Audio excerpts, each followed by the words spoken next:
matin, Isabelle, vous nous proposez un famille et vous consacrez aux enfants, à la famille évidemment, hein, et aux parrains-marraines. Grâce au confinement, nous dites-vous, il y aura peut-être dans 9 mois un nombre accru de naissances. Ça, on ne le sait pas. Hein. Et qui dit naissance, dit baptême, au moins pour une moyenne de 40% des enfants de notre région. Ah, c'est le pourcentage. Oui, c'est le dernier pourcentage, oui.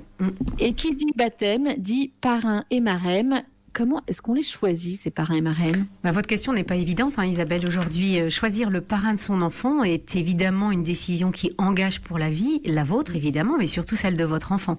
Est-ce qu'il faut prolonger le lien d'amitié tissé de longue date ?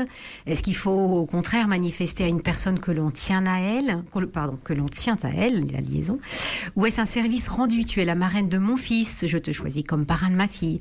Est-ce qu'on sélectionne le parrain en fonction de sa foi ou de ses capacités financières propres à gâter à chaque anniversaire votre petit et le cas échéant à le prendre en charge si les parents meurent.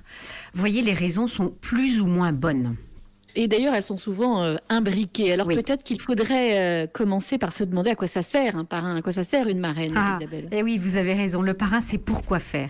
Alors, je voudrais d'abord très brièvement rappeler ce qui se passe au baptême. Alors, rassurez-vous, Isabelle, je ne vais pas vous faire un cours de caté de si bonheur. Mais juste pour rappeler, par ce tout premier sacrement, le baptisé reçoit ce cadeau inestimable de devenir enfant de Dieu. Et ce cadeau, on l'appelle la grâce baptismale, va se déployer tout au long de la vie. En effet, chez tous les baptisés, la foi doit croître après le baptême. En fait, la préparation au baptême ne mène qu'au seuil de la vie nouvelle. Et ce sacrement est comme une source toute nouvelle qui vient de Jésus et de laquelle jaillit toute la vie chrétienne. Vous voyez bien que le baptême, c'est vraiment un point de départ. On n'est pas arrivé. Et pour transformer l'essai, si j'ose dire, en cette terre d'Ovalie, l'aide des parents est importante. Et comme ce n'est pas toujours facile d'éduquer ses enfants dans la foi, le parrain ou la marraine vont avoir cette fonction de soutien des parents, en fait comme un relais.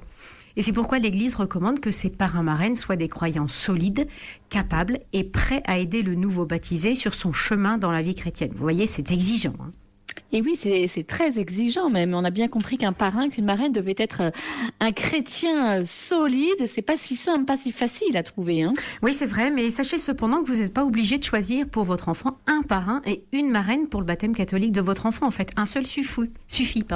Ou un seul de deux chrétiens, en fait. Voilà, c'est ça. Et alors, si vous manifestez le désir et quand il y a déjà un parrain ou une marraine catholique, on peut admettre, l'Église admet, comme témoin chrétien du baptême, un chrétien n'appartenant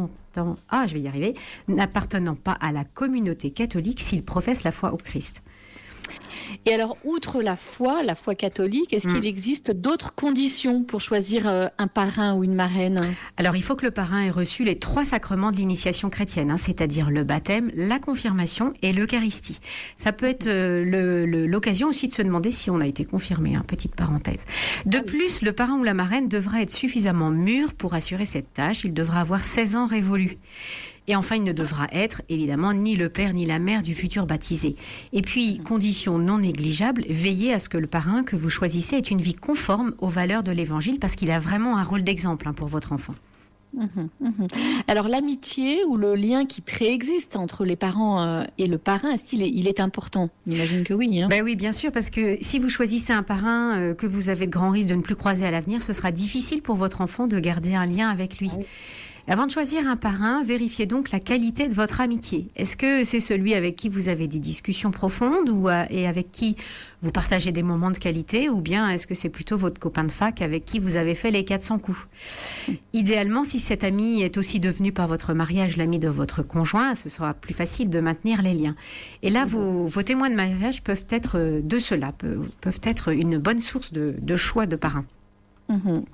Dans ces cas-là, ils sont hors famille. Est-ce qu'il y aurait d'autres points de vigilance à observer avant de choisir un parrain ou une marraine, Isabelle Duché ?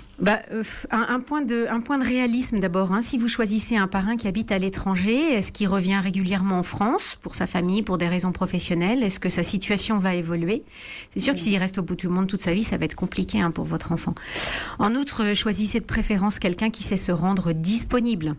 À tout âge, votre enfant aura besoin de nouer une relation avec son parrain en passant du temps avec lui, en sachant qu'il peut compter sur lui, notamment pendant l'adolescence, si les relations avec les parents sont tendues, et pour le soutenir dans toute préparation au sacrement, première communion, confirmation, mariage ou bien quand il entre dans les ordres. Et dernier point de prudence, si vous demandez à une personne d'être le parrain de votre enfant alors qu'il a déjà 6 filleuls, cela risque d'être compliqué pour lui de se rendre disponible. Alors, on a bien compris comment choisir, à quoi ça sert. On a parfois du mal quand même, Isabelle, à se libérer de l'envie de faire plaisir en choisissant tel ou tel. Oui, et c'est vrai que vous pouvez être tenté de choisir par exemple votre meilleure amie pour la consoler d'avoir perdu un enfant. Ça arrive. Interrogez-vous, qu'est-ce qui prime ? Est-ce que c'est sa consolation ou est-ce que c'est le soutien spirituel dont aura besoin votre enfant ? Donc là, il faut un peu de discernement. Et celui à qui on demande d'être parrain doit aussi se sentir libre de refuser. On parlait de cette personne qui a 6 filleuls. Faites attention à ne pas lui forcer la main au nom de votre belle amitié, des liens familiaux qui vous unissent ou de la tradition.